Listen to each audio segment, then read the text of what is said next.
Sean Grigg and Brad Miller were among 4 changes for Richmond, following the loss of skipper Chris Newman and Jake Batchelor to injuries. The Tigers had lost 7 of the last 8 and had nothing but pride to play for.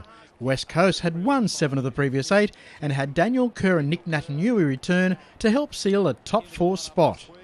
The Eagles in their retro jumpers celebrating 25 years in the competition. Jack Darling opened the scoring with his 16th goal of the season. And the perfect start for the West Coast Eagles. Miller answered almost immediately for the Tigers, while Brad Ebert crumbed with little opposition. Off some hands, Ebert back of the pack. He can stroll in. Easy goal. Dean Cox popped down the race for treatment before an Eagles old boy spied an unguarded goal. Morton takes them on against his old club, knows where they are here, and kicks one against the flow. Miller continued to make an impact in the opening term for the Tigers. Mark Nikoski kicked truly for his 24th of the year. That was never in doubt. Ebert gave the Eagles the edge in a 9-goal quarter. And in the blink of an eye, the West Coast lead by 14. Quinton Lynch opened his account early in the second term. Andrew Gaff had to come off after a knee-to-knee with Matt Rosa, while Robin Nahas lifted Richmond's stocks. Nahas pounces and goals. Tip-top touch from Natanui propelled West Coast to take hold of the contest, and Cox came back to land goal number 7. And from the pocket, finished off perfectly by Dean Cox. Cox a key cog as the Eagles went 3 goals clear. He marks on 50, thinks about playing on Nikoski, shrugs a tackle, bangs it towards goal. Arrogance. Tyrone Vickery's second of the game made it 30 for the season. Natanui then restored a 20-point margin. They love him here, and they're going to love him for a long, long time. Jack Darling with the Eagles' 5th major of the term, before Luke Shuey gave the Tigers the slip. And he burns off Morton.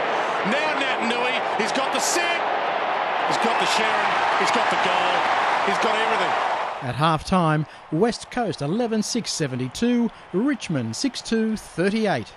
Ebert kicked 2 of the first 3 goals of the third quarter to inflate the Eagles' lead beyond 6 goals. Directly out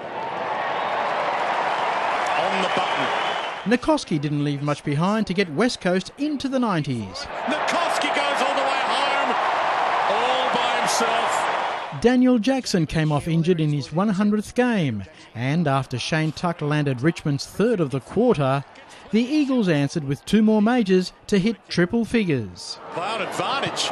Kerr from the pocket. Well, it was advantage. He just kicks the goal from the acute angle. Brett Delidio provided one of the Tigers' highlights of the quarter. Sits it up long and strong. Spectacular. Darling made it 4 straight before the Tigers found their claws.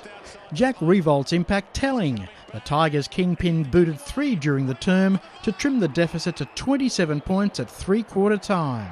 And that is a massive shot in the arm for the Tigers. Shannon Hearn made it that much harder for Richmond to rally before the Coasters put the result beyond doubt. It's a chaos ball. It might work for them. It does. Nikoski outside of the boot, and they're nearly home. From there, the Eagles worked on improving percentages. Nikoski, he can spill another.